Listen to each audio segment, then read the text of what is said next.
That's pretty much it. I was really liking a lot of the things we were doing. I was proud of the group, how hard we played. We're short staffed here, obviously, and tough building on the road at the end of a tough road trip. And I thought the guys came and worked their asses off tonight for 60 minutes. So we're in that spot where we need everything firing on all cylinders. Our goaltender has to be good. Our special teams have to be good. Our 5-on-5. Hello. Welcome to Goalie Interference. We are back. Mike McKenna of Daily Faceoff is back with his jazz hands. I don't think the Golden Knights have won since the last time we did this show, and we missed last one, and they still haven't won. Mike. Yeah, not good.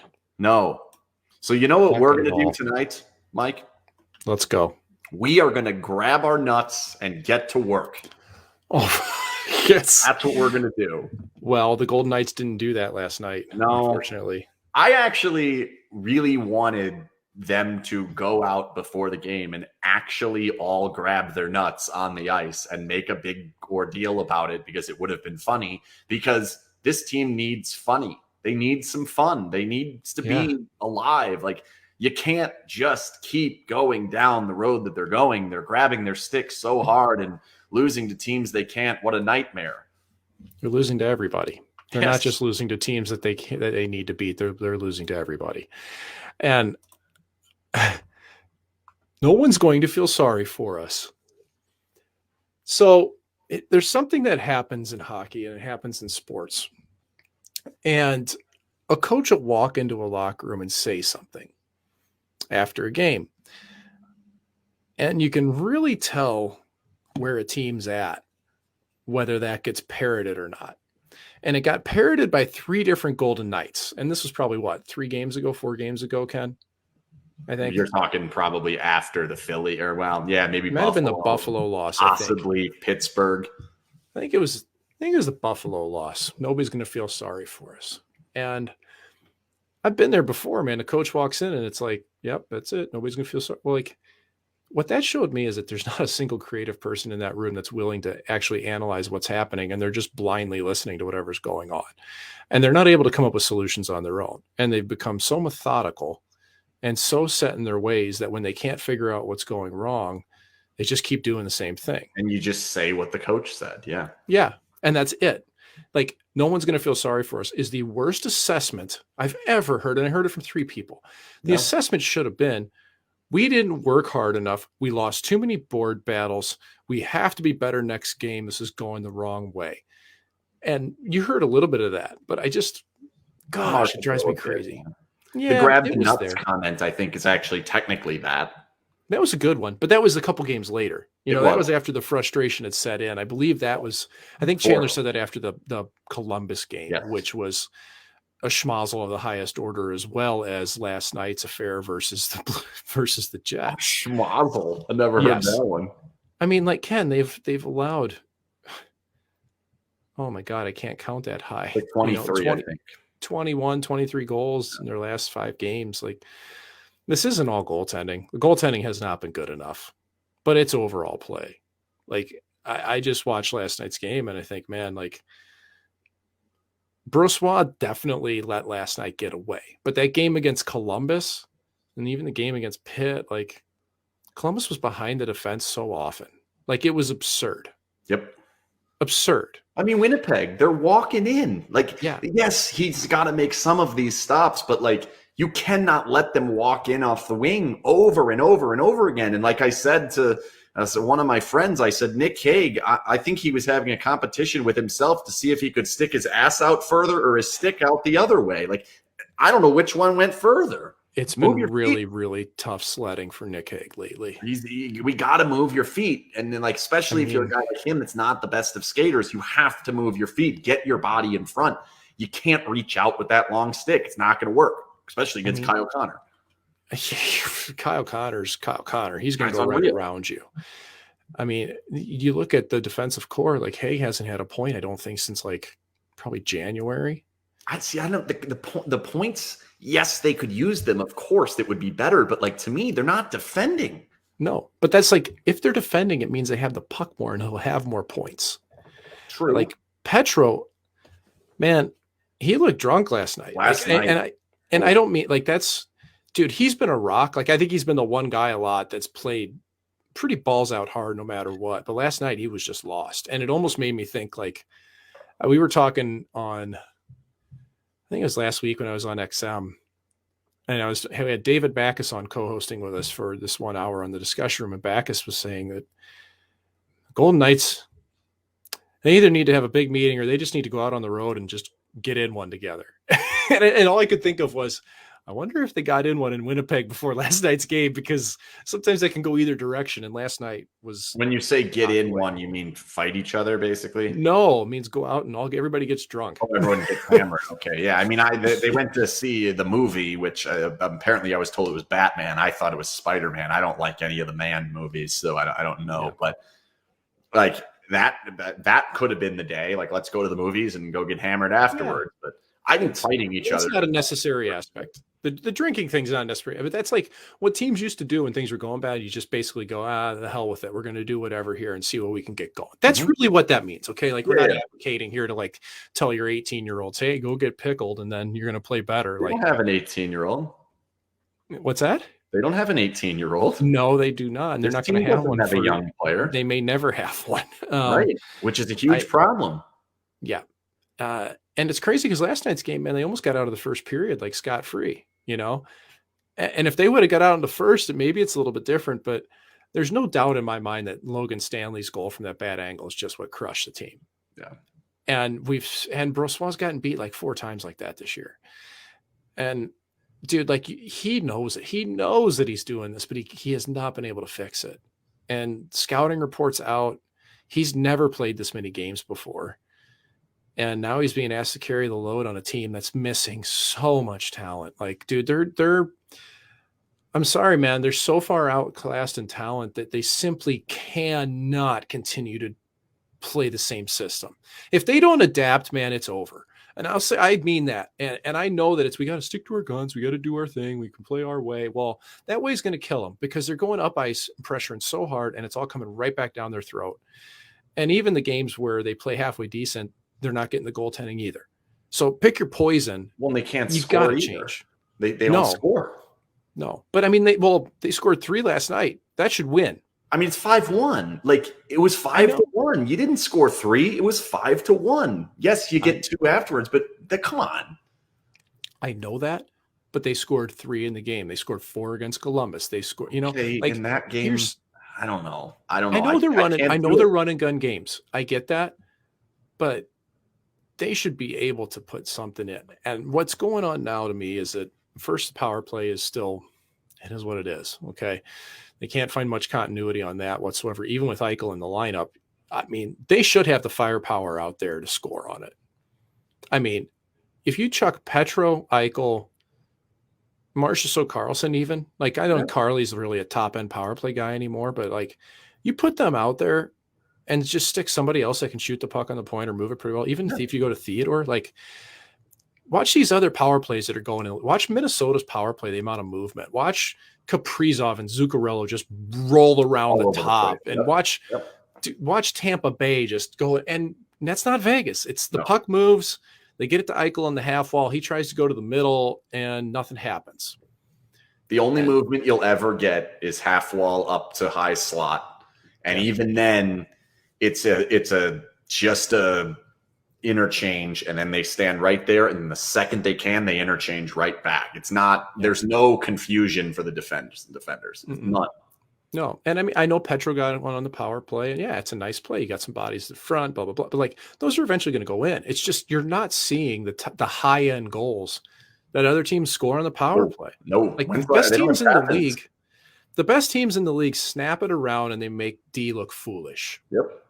And I haven't seen Vegas make D look foolish except for on the rush. And it's purely because they can move their feet and skate and they get behind them. And they're in one here, Ken. Like they're really, this is like DEFCON 5. I don't even know what that means. I'm just using that as a phrase. I'm guessing that's bad. There is a very real possibility this team misses playoffs now. Like my worry has gone real high because they're walking into the Lions' den at home right now. I know their schedule's not good from here on out, but these next 4 games, the next 2 at home, Florida and LA, Those are real deal matchups.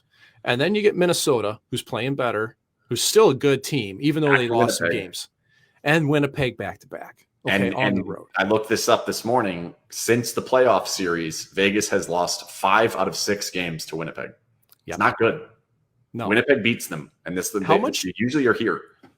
Do you think Schmidt and Stastny are a little amped for those games? Yeah, I mean, and like you clearly saw it from Tuck, and you know, Eakin had one of the better games I've seen him have in a while, defending his ass off. Yeah. Like the stat that I pulled today, I'm not sure if you saw it, that the Golden Knights need to be 625 points percentage to get to 93 points.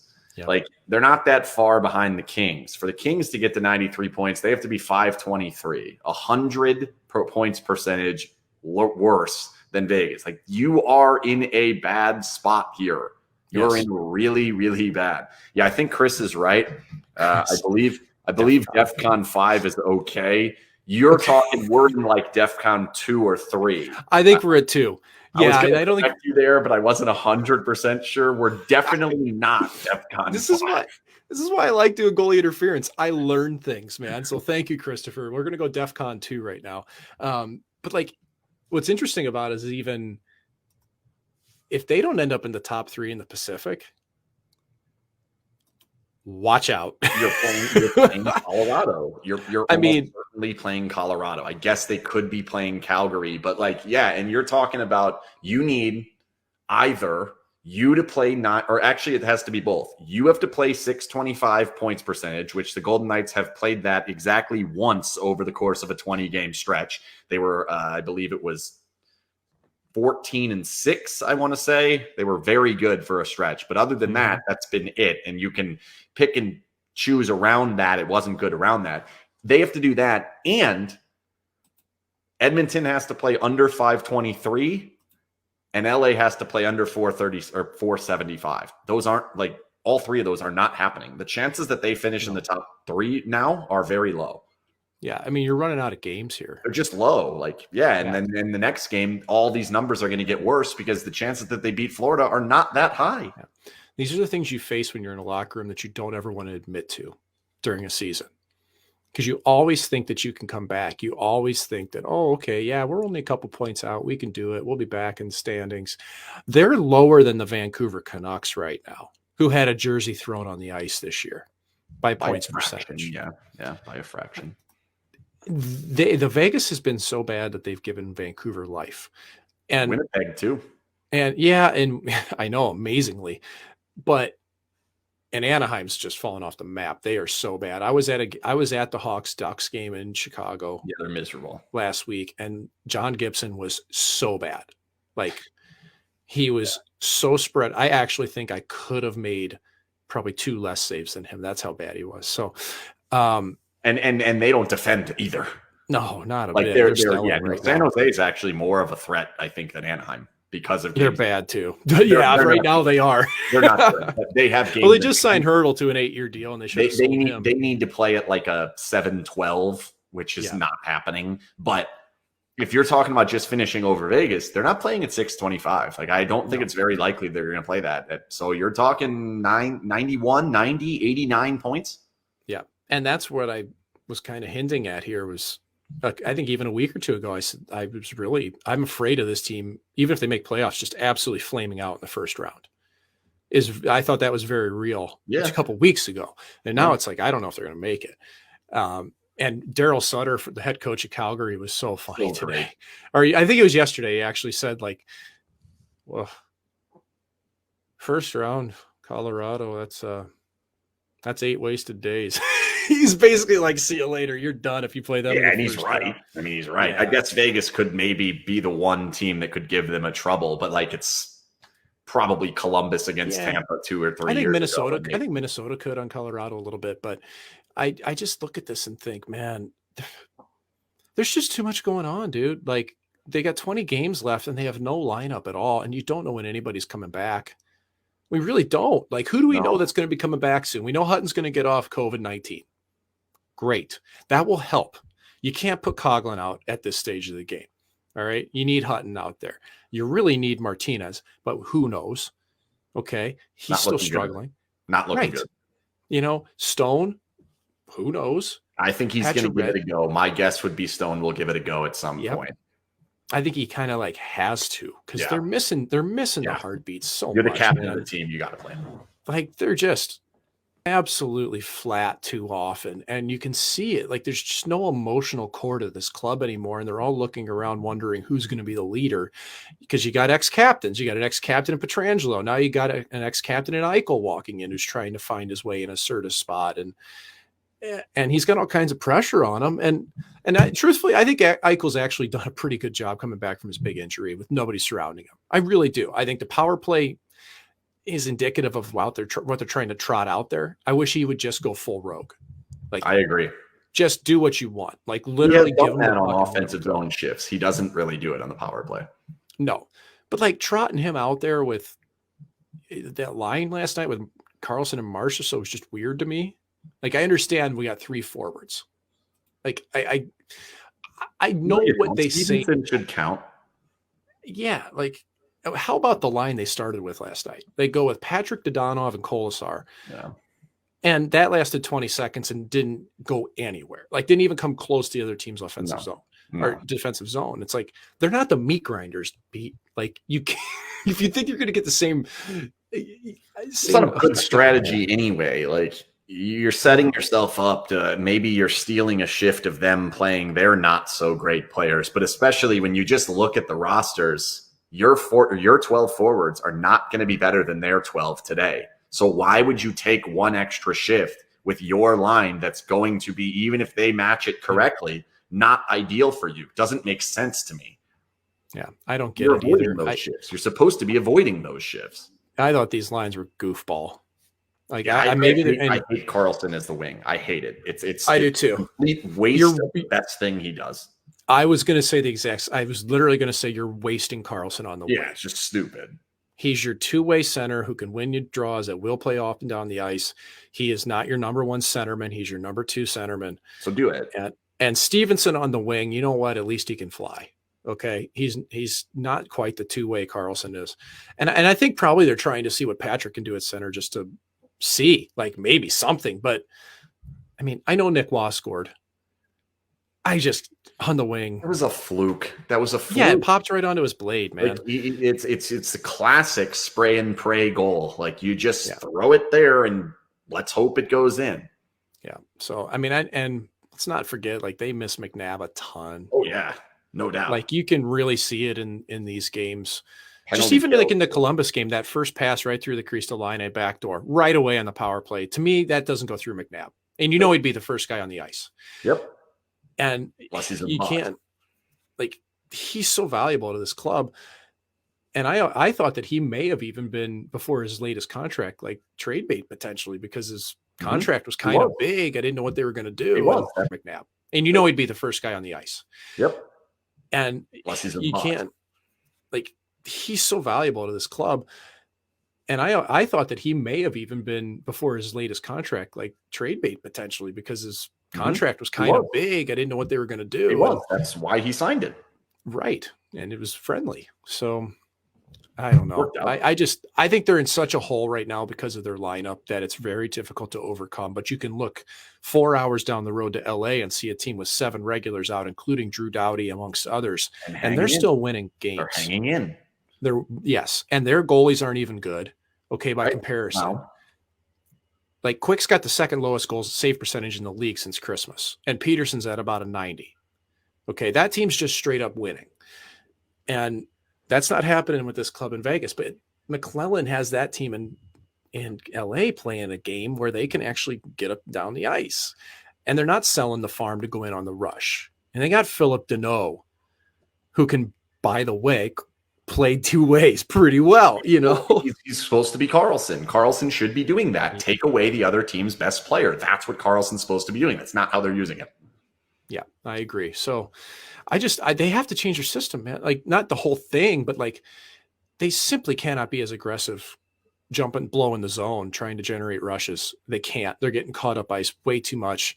They're getting lost in their own zone all the time. Double coverage, blown checks. Like, you know, Petro just, I mean, totally misses right off the bat. Oh my God, that one yesterday. Oh, And it's just, I've seen him be lost before, but man, it's like kind of at a new level right now. And when Haig's your partner for part of it, and then you see Haig go with Coughlin for a bit, and like, man, they're really in one here. They just don't have the firepower, and they refuse to change. Like, dude, I would pack the middle. I would take the Montreal Dallas playbook if I were the Golden Knights right now. Do that.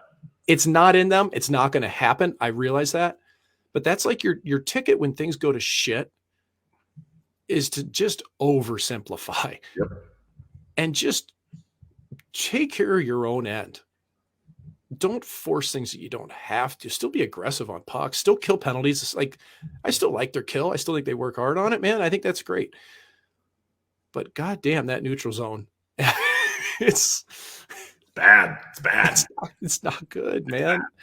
So I'm going to ask you a question about, I think you've hinted a little bit at what you would do, but I'm going to make you go a little bit further in not only just what do we do for this week or what do we do for the rest of the 19, 20 games that are left. I keep saying 19 because I've kind of almost written off tomorrow's game, and I shouldn't, because I just watched them basically almost lose to San Jose in overtime game. So I shouldn't write it completely off, but I kind of have. But before I ask you that question, I'm going to tell you that goalie interference is brought to you by the Jimerson Law Firm. Jimerson Law Firm is one of Las Vegas's preeminent law firms specializing in high-stakes business, civil, and family litigation.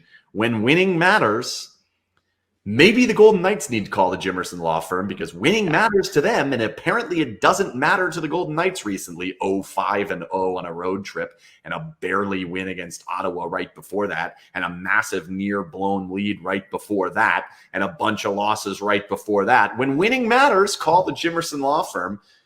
You should do that. If you need to win a lawsuit, they will help you do that. So my question to you is this. You're not getting a healthy roster anytime in the very near future. Maybe you can cross your fingers and pray to Jobu that, it'll happen at some point, right? I guess. Warmer for bat. Exactly. Maybe that day can come. But more realistically here, you've got a trade deadline coming up. You've got to make a decision on your head coach. You've got to make a decision on your front office. I give you Bill Foley's ultimate power. What are you doing? Well, I honestly, without looking into what they're going to do on LTIR and regular IR, I don't know. There's so much in the air when it comes to that. Like, what can they get that's actually going to help right now? To me, they don't have a chance if they don't grab a goalie. That's the one thing I see. Because, I mean, is Robin going to be back? Like, he has an upper body injury with a torn labrum in his shoulder. He has a lower body injury now. Like, he's basically a total body injury. There's rumors of very bad too. Yeah, that's what I mean. And I'm talking not the very bad that had been rumored before, different rumors of very bad. We'll see what happens. But I want to push back there. They get a goalie. Does it matter? I think it helps a little bit. I don't think it fixes anything. Are you getting a 625 win percentage and getting your 93 points and then winning 16 playoff games? I don't think. But how can you possibly go with what you've had so far if you're the Golden? Like, this team was so paranoid about Flowers' play 2 years ago that they got Robin Lehner, man. Like, just because Flower had like a 905 going or something in like the worst year imaginable for him on a personal level, his father passing away and other things that were going on. Like, he started to come around towards, later, and then they make a trade for Leonard. And then he was fantastic right after they did that. Dude, Leonard was great. Lost his job during the pandemic. Yeah, Leonard and Flower were both great. But this is my greater point, as opposed to like, obviously the Flower trade. Like, we could all go back and look at this. We all know. Okay, we get it. But they were that paranoid about not having goalie depth that they had to go get Leonard. And now they're going to roll into like 20 games left in this season with Brossoit and Thompson. Is it not similar? Like, and this is going to be a real bad throwback, but they lost Fleury and then Subban and then Dansk. And the argument was, we're not selling futures to supplement this at this time. I will make the same argument. at that time, that team was not winning the Stanley Cup. They were wrong about that. However, I will make the same argument. You cannot throw a future, anything, a 7th round pick. You will not throw that at this franchise. They do not deserve it. This team doesn't deserve help. That's bold. They don't. And I don't disagree. But if you're a general manager and you sit on your hands and do nothing right now, do you think that's going to play with Bill Foley? No chance. You have to do something. Like, and it's the right. reactionary world. It's the reactionary nature of the hockey world to just try to, like, you heard Pete DeBoer's comments last game. They asked him how the game went, blah, blah, blah. And 3 separate times, goaltending was the first thing out of his mouth. Here, I have it. Hang on. Please put that up. Please read that. Let me do this. Look, here's the quote. I'll read it. Here it is. He didn't get in front of enough pucks, talking about Brossoit.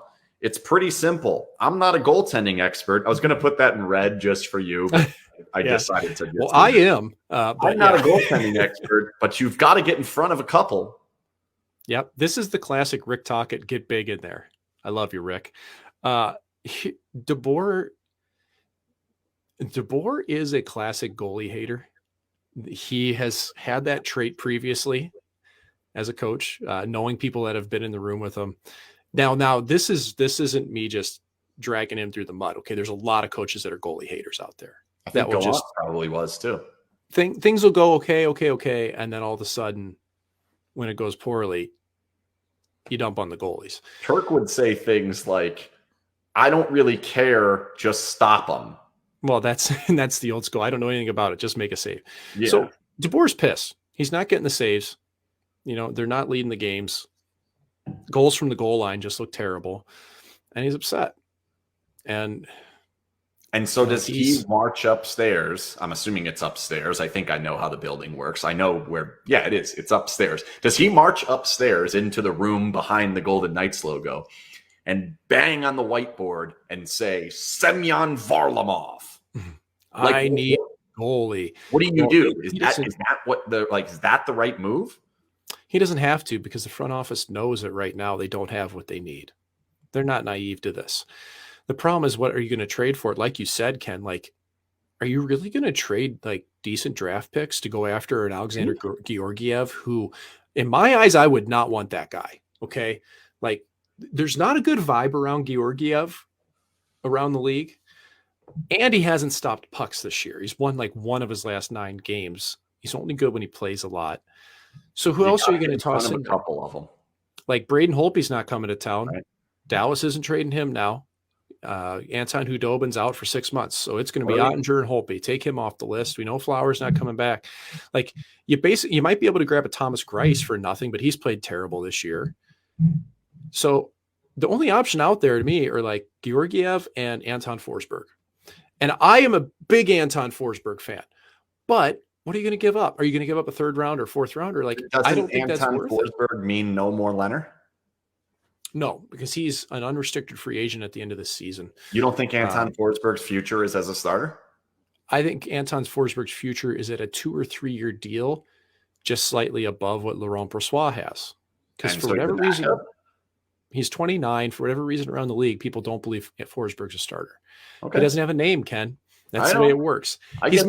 He's making 6 times less money than Matt Murray, and he's outplayed that guy by 20%. This year. My thought is there has to be a level. The tricky part of buying a goalie at this point is you need a goalie better than Brossoit, but worse than Leonard.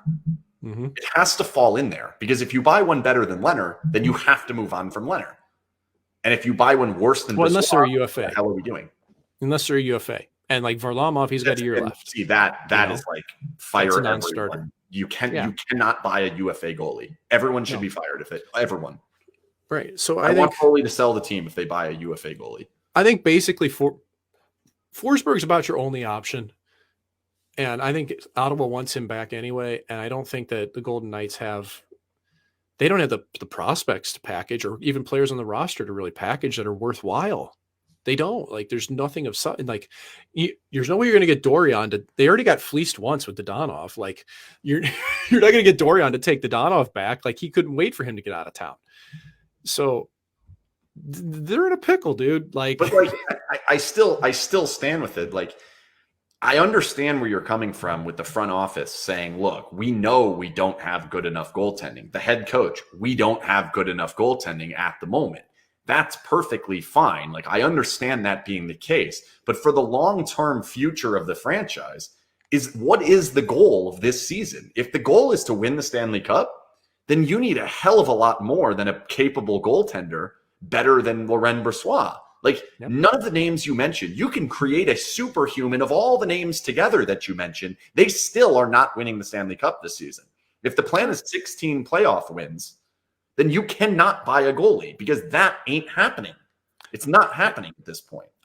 Nobody's bought a goalie that's won a Stanley Cup in 20 years, 15 years anyway. So it shouldn't, So- again, I understand why the GMs would want to do it. I understand why DeBoer would want to do it. Foley has to march in there and say, no, we're not doing that because that's not for the best health of the future of my franchise. I'm not allowing that. And I don't see that happening. He has to. I don't know if that's the level of lucid thinking when it comes to this. So I mean, but like, what could he possibly be thinking? I would actually be encouraged right now if this team came around to the idea, something you floated very early this year, about it essentially being a layover year until next year. I would actually be encouraged if they did that. Sell. You have to sell. Well, what can they sell? Riley Smith. That's it. And he's hurt. You could protect. Well, he's hurt. Yeah. Okay. Matthias Janmark also hurt. I think you could sell Shea Theodore right now. Oh, sure you could. But do you want to do that? Somebody would pay pretty handsomely for it. But that's not happening either. Why not? I don't see Theodore going anywhere because young defensemen, I mean, he's not really that young anymore. They're just not available. And I mean, you might get draft picks out of it, but you're going to feel that pain for a while because they can't backfill that right now. Like that would expand Nick Wagg's role. What's the difference? Like, and also, wouldn't it be better? This is going to sound horrible. Wouldn't it be better to finish in the top, outside of the top 10 so that you get your pick back? I don't. They're not. I mean, so they make the playoffs. What are they doing? 2 wins right now. Who knows? I mean, if you're going to miss, you're best off finishing in, what would that be? 22nd? But it's not in this team's DNA to just tank it, man. Like, that's what I'm getting down to. They will not accept defeat until they're literally out 4 games before the playoffs. That's kind of what I'm getting at here. This is not a team that will ever. Is that Foley? Is that McPhee? Is that McCrimmon? Is that DeBoer? Is that everyone? Who is that? I mean, I think that's just the ethos of the franchise, man. It is literally, we are better than this. Who created that ethos? Well, who printed it? The U.S. Army. Okay, all right. So you think it's Foley?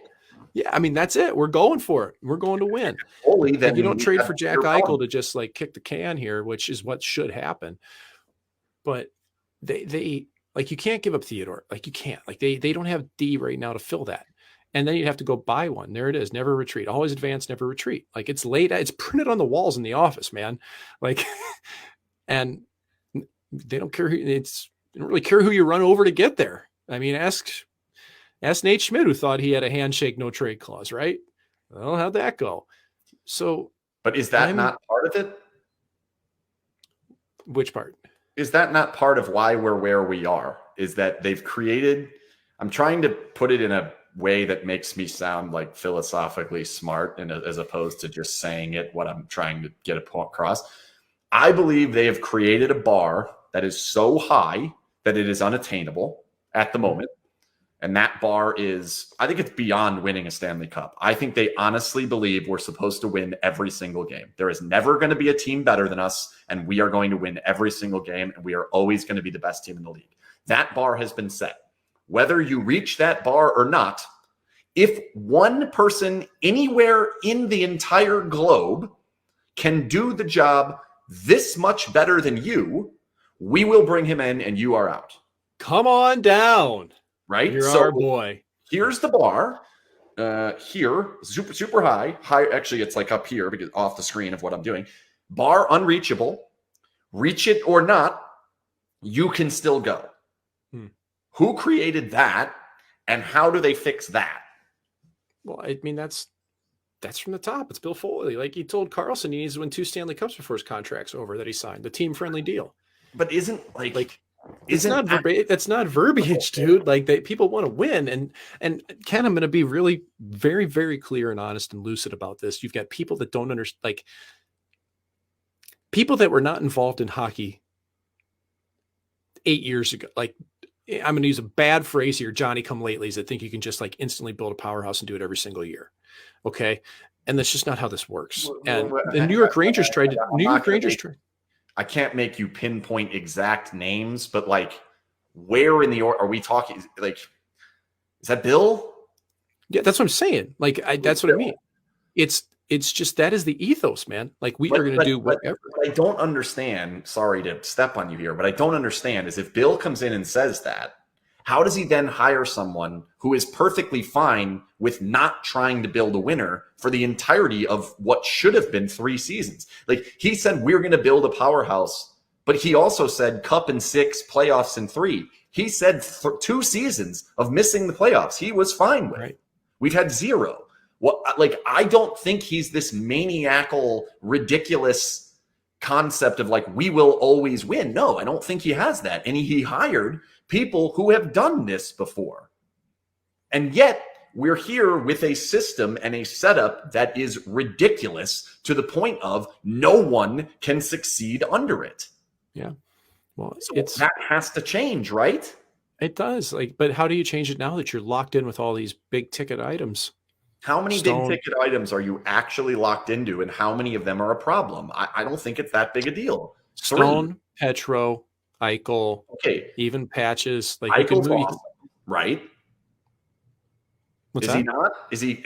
Are we changing our mind already? I mean, I didn't like the deal in the first place, but if I'm reshaping a roster around a number 1 center who is a legitimate number 1 center, a number 1 defenseman who is a legitimate number 1 defenseman, not last night, but has been for the most of the time, and a legitimate high-end 200-foot player that plays wing, that is a goal creation guy, injured at the moment. We don't know what's going to happen there, but these aren't big ticket items this isn't Mikhail Grabovski.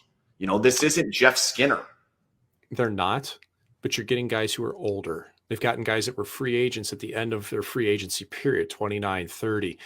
And you're starting to see that. Pacioretty, like, listen, why do you think they dangled Pacioretty's name out there in trade rumors a summer ago? Why do you think his name was... had to consider moving on, and they didn't? Because they know he can't stay healthy. Correct. That's my impression. Correct. I would agree. And here we are again. It's literally been, I covered this team this is the 3rd year, and every year in playoffs, he hasn't been healthy. Yep.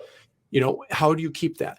And that's where, like, it was surprising to me. You bring, I mean, Dadonov at $5 million. It was just like, and that was just an error. That's just a flat out error. But I still think that this team is weighted very heavy on their contracts.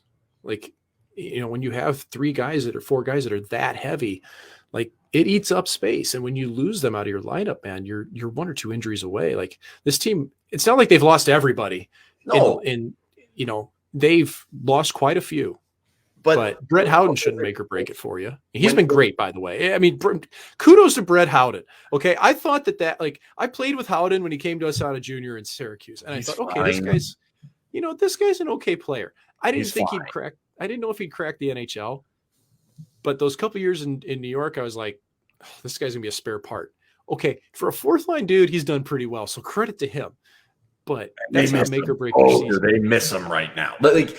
Right, that's what I mean. It's not like they're rolling over, going, "Oh, they need a Brett Howden." But if they, when we first got this group of like, okay, they're bringing in Eichel, or even before, and we're like, okay, how does this look? And the option was you're going to have super highly paid Eichel, super highly paid Pietrangelo, super highly paid Stone. Now, when you start going underneath that, yes, there are other players. You have the Paciorettys and Carlsons.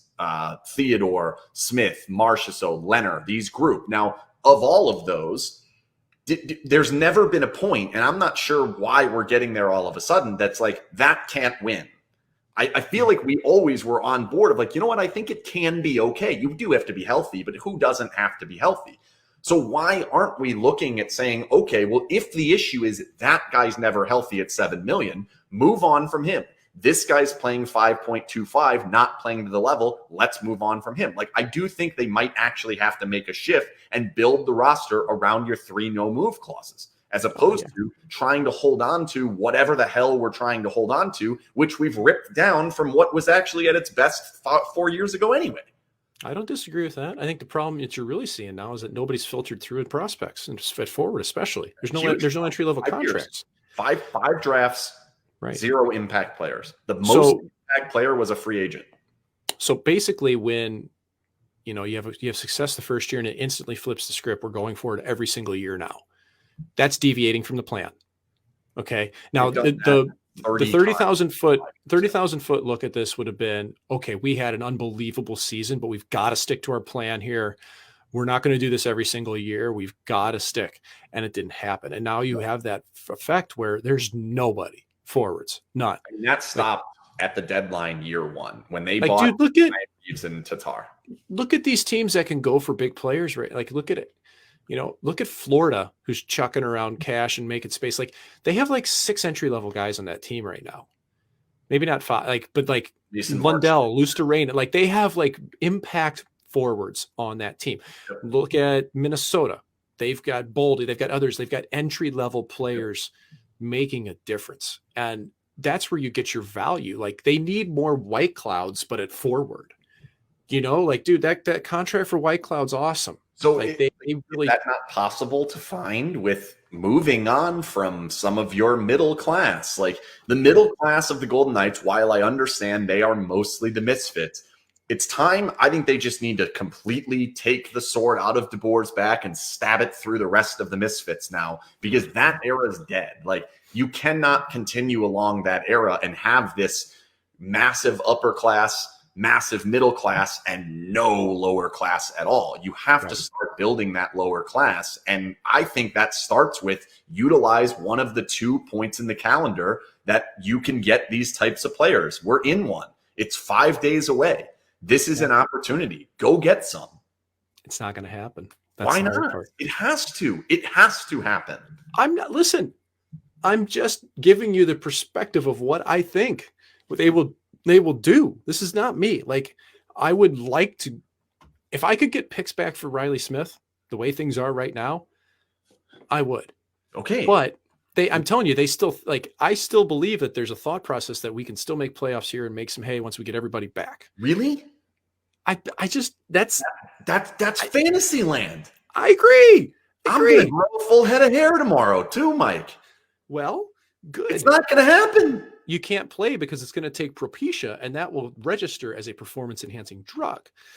They've done that too. Yeah. So only team in 5 years. I'm not convinced they're going to make a move and lose players. How about this one? Imagine if they'd gotten Erik Karlsson. I just want to toss that out. I think about that a lot. Oh, was that a bullet dodged there? I think about that a lot. They probably wouldn't have Pietrangelo, but yes, I think about that all the time. And again, like, I have to go back to, like, you're saying I don't think they're going to do it. And I'm not disagreeing with you in any way, because the history of the franchise tells us they're not going to do that. The history of the GM before he was here, what's president of hockey operations, he's not going to do that. That's what it says. However, how can it be so abundantly clear to everyone but that group of people that this is the route you have to go? They have to wake up, right? At some point, it's going to pay. Like, you got to pay the dues, man. And I think that's what it's going to take. Like, if they miss playoffs, and maybe it changes things. Like, and I really don't. Like, I don't see them making playoffs right now. What difference is it? Like, so you sneak in. Like, their best chance of getting in is, say they do play 625 hockey, which, okay, if you play a month and a half of 625 hockey, we can live. I think it's more likely they play like 600 hockey and they sneak in because everyone else shits themselves and they get in with 90 points. And you play Colorado and they beat you 4-1 in the first round. Yep. Like, why is that better? Why would you buy to supplement to be that? That's stupid. Because once you're in, and that's hockey ethos. Like, man, I love this car. Like, this car is so awesome. And everyone else in the world is like, the car's a piece of shit. Yeah, but I'm putting a new $20,000 transmission in it. Bud, don't do that. Like, It's so clear. Don't do that. They cannot do it. And I have to believe that Bill Foley, a very smart businessman, is going to wake up and smell the bacon, smell some roses, whatever you would smell. He has to smell something. I know what I smell about this team right now. They need bodies. I'd like to see what they would do with the bodies, but they're not there. So no, why do they need bodies? It's over. I know. I'm living in a fantasy world where they can suddenly be healthy again. They're not. They're not. It's not happening. Like, legit, who do we think could come back here in the next Yanmark, Smith, McNabb, Howden, potentially Stone will gut it out if he has to. Potentially Stone. I don't know about Pacioretty. I don't think that's going to be you're not going to get elite Pacioretty if you get him, and he's probably going back out anyway. I don't think Martinez, I'm at the point where if Martinez does not play tomorrow, I think he's probably done for the season. He didn't go on this road trip. He's so far out. I think if he doesn't play within the next 2 games, he's probably done. And then from there, Leonard, you're not getting an elite Leonard the rest of the season. It's not going to happen. Yep. So what are we doing? Disagree. Yeah. What are we doing? They're pickled. So I would be, Ken, I'd be remiss if we didn't pull up a tweet that was sent in about this. This very specific question. Which one? I liked it. Is regarding save percentage and chances for percentage statistics that Cake Q3 sent in. Oh, yes. All right. And this was a really good question that I'd like to get to. Let me see if I can find it. Can you remember it? Oh, I've got it right in front of me right now. Okay, I'll try and pull it up. So essentially what it's asking is Pete DeBoer has always had a positive chances for percentage, but almost always a less than average save percentage. And the save percentage difference seems to get worse over time. So essentially what's being said here is that the teams that he's coached, the Devils, the Sharks, that's what they have for reference. They don't have Florida on here because that was the first go round. The team has continually put up more chances for, but they have not gotten saves. Now, these are just standard chances for. These aren't your high dangers. These aren't anything. These are just pucks to the net, pucks to the net, pucks to the net. Greasy ones. That's another thing. I heard Ben Hutton say we got to get a greasy one. Dude, this isn't a greasy team. You need to create goals, man. You got the stupid greasy one from Nick Waugh, and you were down 5-1 after you got it. Right. So the chances for is, kind of curious how that's happened. I think it's been pretty flat. DeBoer's teams create a lot of chances, which all that means to me is that they get pucks to the net in some capacity. Okay, it's a perimeter. It's shots from everywhere unless it's rush. There's not a lot from the middle. I've played against the teams before, and that's what I always knew. I knew I had to be ready for shots from the goal line, from the point, from everywhere. That's where they're going to throw it to the net. Volume shooters and hopers. And as for the save percentage, though, that's where I think it's interesting to look at San Jose's especially. And if you look at it New Jersey's, it held pretty flat. You also had a guy named Marty Brodeur there and Corey Schneider back when he was still playing pretty well. But San Jose's went down pretty quick. When things get off the rails with the DeBoer system, they go way off the rails. And that's what happened in San Jose. And it happened in Jersey. And Martin Jones wasn't a great goaltender there. I think he didn't get a lot of help from the goalie department. I don't know who they'd hired there to really help bring him along. I know who they hired, but I wasn't sure what he was doing. The chances for tend to go up with DeBoer systems because they start to press even more so offensively. And that's what we've seen this year is an increase in aggressiveness, an increase in playing fast, an increase in trying to keep up with teams like Tampa that can wheel like crazy. But a team like Tampa has Vasilevsky in the net, and the Rangers have Shesterkin in the net, and Vegas had St. Louis Blue. The St. Louis Blue, Vegas had Fleury. St. Louis Blues had Jordan Binnington in the net when he was on an absolute tear. If the Colorado Avalanche don't have somebody to that level and haven't for the past 3 seasons, and that's what happens when they go to the playoffs. Kemper's had 2 straight shutouts and been this year they might have good. He's been really good, and Francouz has too. They have not. They haven't seen it. And that's what I'm trying to say. Is that's why they flamed out. Yeah. Basically, what I'm trying to say, you need excellent goaltending with a Pete DeBoer system, or else you're not winning, because the chances that are given up are that high a danger, and they tend to be on the rush. And if you can't control that, this is what you're stuck with. And I think that kind of explains where it's gone. $10,000 question, or do you want me to just pass on it because you're not going to want to answer it? And I've dodged it like 16 times in the last 3 days. You're not going to fire him when he doesn't have the players, if that's what you're going to. Yeah. And that's, you absolutely can't can a guy when he doesn't have firepower. You can't do that. I wouldn't do that. They've done it before. I know that. And there's teams like Devils have done it. Teams have done it. I don't think that's the right thing to do in my eyes. Maybe I'm soft. Maybe I'm not hard-nosed enough for these type of things. I don't feel like that'd be the right thing to do. I just think it's a really hard system to play. I think it's a really hard system to keep it up and be consistent. And with this lineup, it's not happening. Let's answer Angela's question. Do you feel like the players are tuning him out? I don't think they're tuning him out, but I think they're probably thinking like, man, this hasn't worked for a long time, especially the power play. That's what I wonder. Like, I wonder if behind closed doors they're having dinner and going, oh, here we go again. We're doing the same thing. So here's the issue I have, because I'm where you are. I look at what's happened, and I look at roster construction. I look at the way that it's built. I look at some of the mistakes that have been made. I look at what I'm calling the ripple effect of a lot of these moves to get 1% better have made you 20% worse. I think a lot of ripple effects have been there. And that's why my focus tends to be a little bit more on, I think the front office deserves a little bit more criticism than the head coach at this point. However, I cannot deny at all in any way that the offensive system isn't good. It hasn't been good enough. They're not scoring to the capability that they have.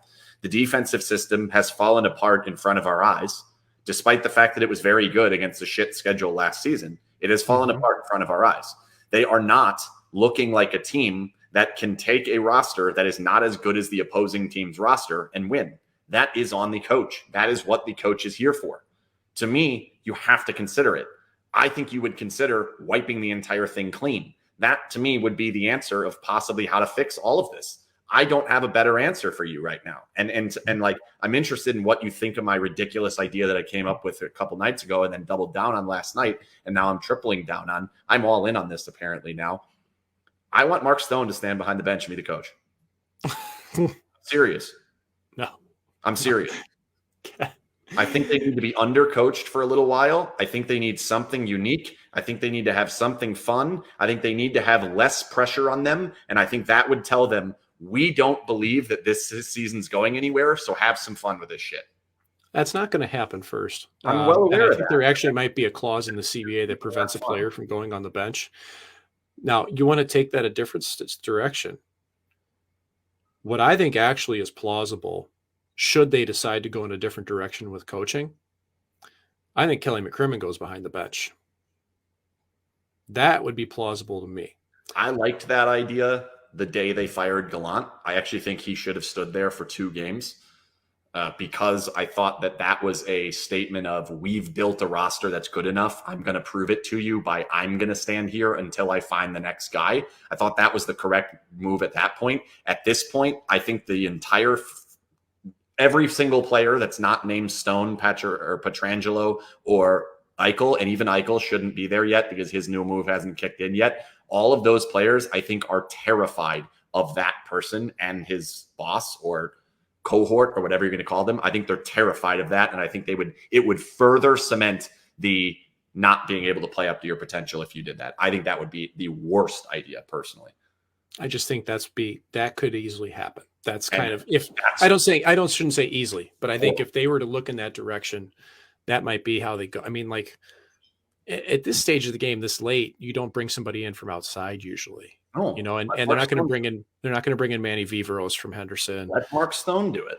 You can't, like, I'm telling you, like, I don't think that's even allowed in the CBA to put a player behind the bench. And he's not a coach. He doesn't want to do that. Like, that's insanity. He would never want to do that, Ken, ever. I understand you have to tell him to do it. Like, you can't box with me and eat the fucking peanuts. You can't force a guy to coach. He doesn't want to coach. Wait, hang on. Do you think if there's any opportunity that Mark Stone can help his team while his back's screwed up, he wouldn't take it? I'm telling you right now, he would have the foresight to realize he is not qualified to do that, not qualified to run a bench. That's the point why I'm doing it. Well, Wayne Newton would go. There it is, right there. Easy. I know it's going to be funny. We're going to be laughed at. That's the point. Make this fun. You're crazy, man. I get it. You got some harebrained ideas, dude, but that's a wildest one you floated, I think. I understand how stupid it sounds, and like I get it, but honestly, like, could it be worse? What's going to happen? They're going to go on a road trip and lose to Philadelphia, Buffalo, Columbus, Winnipeg, and Pittsburgh? Oh no! Right? So are you going to you're going to like tell DeBoer to take a hike for a couple of days and put Stone behind the bench, or are you going to fire DeBoer? He'd be gone. Okay, as I say, if you undercut all their credibility by putting him up there, no, he'd be gone. He has to be. If I were to go that route, he has to be. Yeah, if I'm in charge, I think I'm to the point. I'm probably wiping out all of it. You've gone full nihilist here. And again, I'm not in charge, so I don't actually expect that to happen. But I do think we are, like, I've diagnosed based on watching this and spending my life covering this, I guess, which is sad when I said that out loud, but here we are. I feel like I'm to the point where I think the players cannot play to their potential with the environment that they're being asked to play in. And until that environment changes, I think the best option, because I believe that they have a good general manager, they have a good president of hockey operations, they have a good coach. I don't think they have elite in any of those scenarios. I think they're good in all of them. But I do think there is an issue that has to be corrected. And I don't think that any of that group are going to actually correct it. They have to admit, we screwed up. We made life wrong for all of you. We should not have done all of this. We have to admit that. They're not going to. And therefore, if I'm Bill Foley, I think that's the route I would have to go. I'm officially dove off the deep end, apparently. Yeah, I think so. It's Mark Stone. Who would be the replacement coach? Mark Stone is the answer. Somebody floated Tortorella, and that actually kind of got me excited. No. That's the same problem. You think the bar was here. Now it's like, listen, I'm not even thinking about a replacement coach. I think they're not. I mean, I was shocked when they canned Gallant. That was a major surprise. Me to coaching. No. They hate me already. Yeah. I would hate me too. So how are they going to respond to Florida? Like, they're going to get the kicked, Mike. I think there's a really good chance of that. Now, Florida just made a couple trades. They got Ben Sherratt. He's in town now. They got rid of Vetrano to make a little space. Florida also just kind of played like crap for 2 out of 3 periods 2 nights ago on the road in San Jose. Like they don't want to play like crap again. No. How about San Jose gave Hurdle an 8-year deal? Wow. $8 million. I didn't like that. They should have let him walk. They should have traded him for all the picks in the world. That is a team that is not very self-aware of what they are right now. They're going to be mediocre for a very long time if they don't realize they should have sold that. But I think that they're in trouble against Florida, and I think they're in trouble against LA. For some reason, I think they got a chance against Minnesota coming in on the road, or they're in Minnesota. But like, can this team not disintegrate in a 7-game span, like 6 games, 7 games? Could they really lose that many in a row? They could right now with this lineup, the way they're playing. They could lose 9 really in a row. Could. Yep. Like LA, I think LA is the most winnable of the games. I don't like their chances of winning at Minnesota. I don't like their chances on a back-to-back having to go back to Winnipeg. That team is better than them at the moment, and Winnipeg's not good. But no, Florida, like, what makes you say that they could beat Florida? Like, I think they should be plus 250 tomorrow. Yeah. I don't know what gambling terms are. I'm guessing that's probably pretty heavy in favor of Florida. It's a lot. That's a lot. They were plus 110 yesterday. I would not put my money on Vegas. That means you get 110% back of what you're betting. Like, I think they should be 2-1, 3-1 dogs tomorrow. Like, to put it in March Madness terms, I think the Golden Knights are a 15 seed tomorrow. Somebody just tossed Rick Tocchet. Rick Tocchet lives in Vegas now. All right, we got a guest. Let's go. Harrison's been asking to come on. Come on, Harrison, come on down. This could be anything. I don't know. He's been asking the entire show. I sent it. We're doing it. This could go horribly. Harrison, he's been asking the entire show. I sent it. We're doing it. This could go horribly. Harrison, make us proud, bud. Let's go. All right, sweet. Yeah, lifetime listener. Sorry, it's 11 o'clock here. I'm in Philadelphia. I just ran to get my Golden Knight crew neck. I also got the Golden Knight puck, but your teeth are elite, man. Thank you. Yeah. My dad's an oral surgeon in Vegas, so those are. I'm telling you, like my dad's a dentist in St. Louis General Practice, dude. Put the bumps right there. Boom. Dentistry. Woo. But I just have to say, I'm so glad I did not go to the Flyers game against the Golden Knights, because my friend's a diehard Flyers fan, and he would have. I'm glad you didn't. Too. Well, he was texting me a lot. I was dying. I did go 2 years ago, my freshman year. I took a girl on a date to a Flyers game against the Golden Knights, and we lost, so that was really bad. But we're just never good in Philadelphia. But I just want to say, as I was a competitive swimmer, and like the coach always has something to say, but I just don't see Peter DeBoer behind the bench like do a miracle on ice-esque, like the badge, like the crest, the Golden Knights crest is more important than the name on the back. It just, what is going on? What do you guys see Mark Stone doing that? I would love, like, that's what I was saying. And before you even said, if like, can Mark Stone go on the bench? I've been thinking for the past week, like, he's the captain. Why shouldn't he be able to like coach the players or be on the bench and just be there? Like, where is Mark Stone right now? I know I've seen him in the Ridges before. So is he just like chilling? Like, he's in the press box with me eating peanuts. Yeah, home. And you know what? He's around the team a ton, like on morning skates and game days and everything. It's just not for games, but they are missing that heartbeat. If that's really kind of what you're getting at, I agree with you. And I don't think that Pete's. I mean, I don't think that Pete is the greatest motivator of men, and that's kind of, you know, like the position of being a head coach in the NHL has kind of veered from that.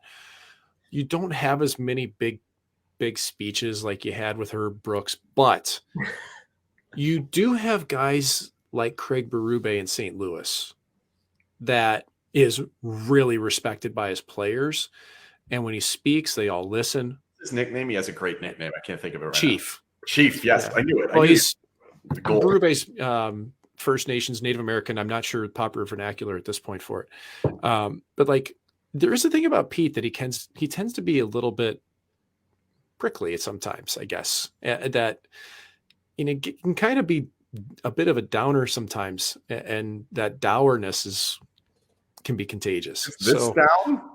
Yeah. But I mean, that happens from everybody. I don't know. And I'm not saying like DeBoer would come in and rah the guys to death. I'm sorry, Berube. I just mean like some coaches really carry an extra layer of cash to them like that. And that seems to be what's there. Even like John Cooper in Tampa. You know who really he's got that. What's that? You know who really has that? The swag? Who is it? Gerard Gallant. Yep, he did. Yeah. But he also has the rep of having country club training camps. And I tell you what, I love 5 minutes ago. But like, that's part of it. That's part of it. The biggest mistake they've made in franchise history is firing Gerard Gallant and putting out a press release at the exact same time and hiring Pete DeBoer at the exact same time. Yeah, that was a crazy moment. I remember that. I remember it like it was yesterday. That was just, it was wrong. Insane. It was an interesting broadcast to do that night. Yeah. And then also, just really quickly, I also have one more question is, I mean, as you've said before on the podcast, and I think you guys have said it like multiple times, we have all these past captains, we've had all these leaders, like past 5 games. Who do you think, if anyone in the locker room is like, guys, we need to get our shit together? And we, like, I know Chandler Stevenson said we need to hold our nuts, but grab your nuts. Like, we didn't even do it. Somebody grab our nuts, but we're losing 7-4 to the Jets. So it's, I grab my nuts in this show hard. Yeah. It's to me right now at this stage, I think it's Petro. But it's a tough task there because he's kind of the only guy left right now that has that experience. Like, Eichel's too new for it. Make a mistake at the blue line and give up. The game. Like, right? Come on. And I know like people think like Marsh. I see so many people that think Marshy's like could be captain. He should be captain. And I'm like, do you guys see the penalties that Marshy takes, the retaliatory? Would he? Like, would he take him if he was the captain? Sure, he can't. Like, he wouldn't be a Think so? captain though. Period. He wouldn't be the captain. Like, I love Marshy. I had so much fun playing with him. He's a great friend. He's everything else, but like, he was like your petulant little brother. You know, like he just always expected something to happen. Like, he's not a captain type. But if it And- was Mark Stone, who would it be? Isn't that what they need? Don't they need someone who's not a captain? They are the most corporate, boring team ever right now. In Vegas, of all places. I know. So can we put someone in there that has fun? Well, As it's I all agree. business, man. Yeah. They need Stone. They need Stone for that. It is Petro who would be the guy at this stage. It would not be Eichel. What Riley Smith is a major voice in that locker room. He's not Another playing guy. right He now. has the A. So. Martinez, same way. Martinez Major is voice. different. Martinez would actually work because Martinez is a completely different type of voice than what they've been hearing. Mark Stone is a different voice than what they've been hearing. He's just not there at the moment. Should be the coach. But I just don't think like Pietrangelo has been here for one of the seasons and he hasn't been through this. They never lost last season until they did, and then they couldn't figure it out what to do. What do we do now? Just keep losing? All right, cool. Like, how can he be the guy? Because he won before with another team that needed to fire their coach and get him. Because it's the feeling in the locker room. Like, guys know who the leader is, man. I'm telling you, Petro is who they would look to. I don't think they have one. I think they look around and say we don't have one. Yeah, but I don't agree with you there. I don't agree with that. Like, I want someone for the exciting. I want a player that, like Eichel, maybe in the future if Stone just like he can't do it anymore. I don't know. I just want a player that's exciting, that's fun to watch, and then also someone that's like on the younger side, on the other side of 30. But that's where you need draft picks. Yeah, when we don't have right. You know who would have been good? Wait, I got another idea. Wait, this is a wild one. This is a crazy one. You know who would have been really good to help this team get out of their slump right now? Alex Tuck. Oh yeah, I miss big X Factor. They had Gerard Gallant, Alex Tuck. Let me give you one more name. Hang on. Here comes the revisionist. Oh my God, what a team they would have. And we blame the coach for all of this. Like, this is what I'm saying. Mm-hmm. It's really a strong juxtaposition when Flower goes, I think, 42 for 44 and virtually steals one. They're talking about it being a first-round pick, Mike. Oh, yeah, he'd be a first-rounder if he goes somewhere. Mikkel Häkkinen is what they got for him 6 months ago. And then they didn't even tell him that they traded for him. Nor did they even tell Mikkel Häkkinen. I need to find Mikkel Häkkinen. Him and I are going to have a great conversation. But, like, you can't – what is it going to look like if that happens? If he goes for a first-round pick, are you kidding me? It's going to be horrible. All right, I have to go write an essay. That was so you guys have a great rest of your day. I'll see you guys hopefully next week. That was Thanks, awesome. Harrison. That was great. That's a great call. And see, that's a person who understands how to use technology, how to be ready to go on the fly, how to smile, have a good time. Great hair, awesome. Great teeth, like all about it. That was fantastic. I'm terrified of the essay he has to go right after. Send him a bobblehead. Send him what? Send him a bobblehead. We got to have a bobblehead. Here. Oh, look who I have. Wait. You're going to love this. I've got another guy that I actually think would really help this team right now. Nate Schmidt. Nate Schmidt. Well, he would definitely up the fun factor. But seriously though, they're not having any fun at all. And they can't, because everyone who has fun, they've gotten rid of because they can make him 1% better. Flower, Holden, Schmidt, Reeves, Tuck, Hunt. Yeah. Brad Hunt. Merrill. Johnny Merrill, dude. Belmar. Johnny Merrill, big time, man. Johnny Merrill's great. John Merrill's awesome. Everybody loves John Merrill. At some point, we have to sit back, and by we, I mean Bill Foley, has to sit back and say, I had the most lovable, greatest story in the history of professional sports in North America, and now I have this. Yep. What happened? And you can't I can't imagine he's going to sit there and just think, the stock will turn around. That's not how he operates. That's not how he should operate. That's not how billionaires operate. No, I'm telling you, man, if they miss playoffs, all bets are off. Who knows? We used to have this saying. We used to have these saying when we were on bad teams. I think it happened when I was in Arizona the one year where a couple guys got moved and we just started walking around going, "Nobody's safe," and we were all just walking around expecting to get dealt the next day. Imagine saying that on a team that should be a cup contender, and the bar is a cup contender. Nobody's safe. That's what it's going to be. What if they traded Eichel?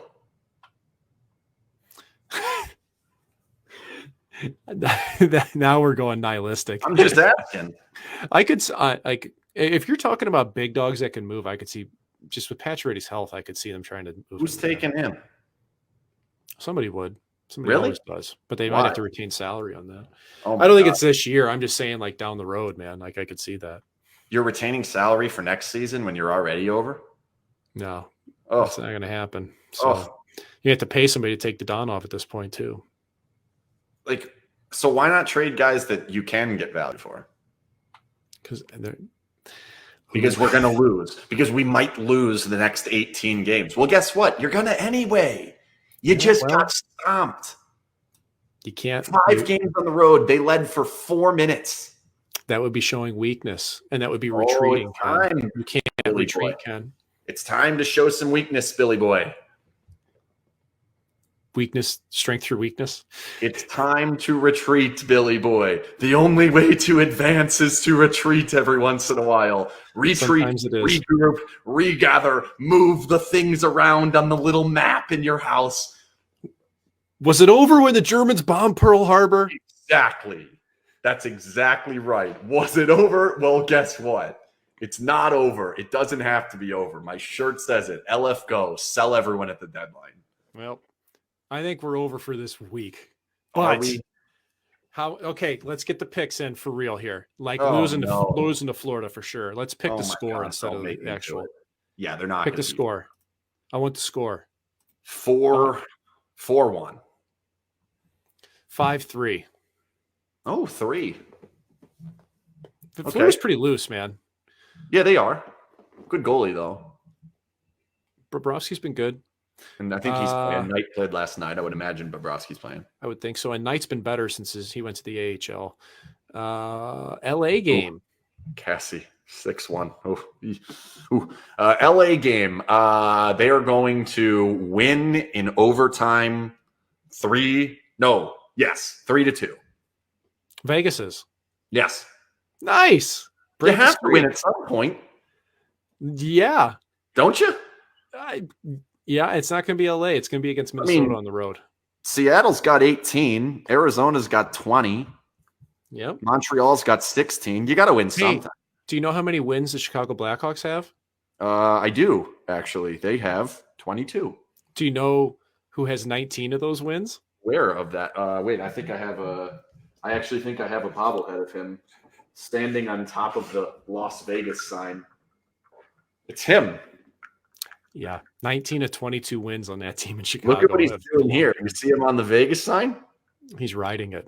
He was the face of the franchise for a minute there. And what did they do? All right, I'm going to say Vegas loses to LA, but they beat Minnesota, lose to Winnipeg. I got a hunch on Minnesota for some reason. I have a hunch on LA. I'm going Florida loss, LA win, loss at Minnesota, overtime loss at Winnipeg. Okay. 3 Mark points it down. in 4 games. Not good. Actually, 3 points in 4 games isn't that good. Yeah. Somebody just offered me $740K for the I next know. 12 months. I'll I take was it. just I about need to read that. Like, I need the money. I'll take can that. I have that? Can I have that? What do I get to do for that? You get like What 1%. skills Well, do you help have facilitate that I this. don't have? Well, you and Jim Jimerson are definitely going to get a meal out of it. That's for sure. Whoa.